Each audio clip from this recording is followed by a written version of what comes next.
describe briefly the circumstances and synchronicities of what happened to get you from the river up to the road? Sure. When I was on the riverbank, you have to understand that this was a very inaccessible part of the river. There were no people, let alone roads. I mean, my husband didn't go kayaking with us that day because you could not get off the river. You were going to be on the river until the takeout.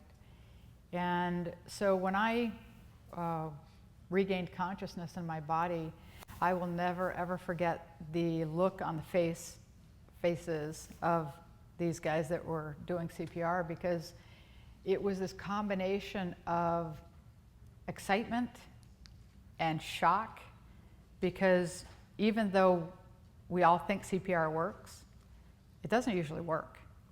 And especially without advanced medical care, CPR almost never works. And so I think they were shocked, but in addition to that, they were just going, oh, now what? I mean, what do we do now? Because there's nothing. And so while they were in this state of just being shell-shocked, they looked up and there were these Chilean young men. I mean, just there. I mean, they were angels, because there's no possible way to get to this part of the river unless you came by boat. But here were these guys, and one of them had a machete, and a guy had a 2x4, and they just never said a word. Nobody ever spoke to them. They just appeared, and they walked over, put my body on top of a kayak, and then they, with these guys, started carrying me on top of the kayak. And one of the guys, was whapping his way through the bamboo, and the hillsides are very, very steep and very thickly covered with bamboo. So they would, go up and slide back and go up and slide back. And eventually they came to this little animal trail. And so they started following the trail. And after a few hours, they came to a dirt road. And they readily said later they didn't even know what they were hoping for. They just were sort of thinking that eventually they might get to a road, and then maybe they could run for miles and find a tractor or something.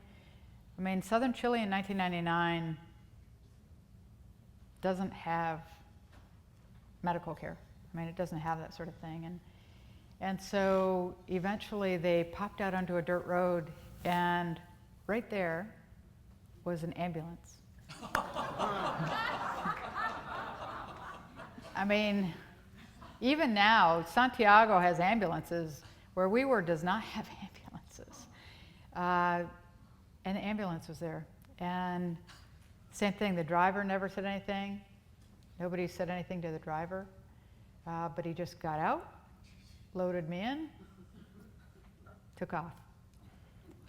And a couple of the guys then went back to the river, because there were still other people, at the river. And the first thing they did was try to track down these two Chilean fellas. And not only were they not there, but by then people from the nearby village had come, and no one fit the description. I mean, these were non-existent people. And when the people were told about this ambulance, they said, no. That doesn't, like, you Americans are, crazy.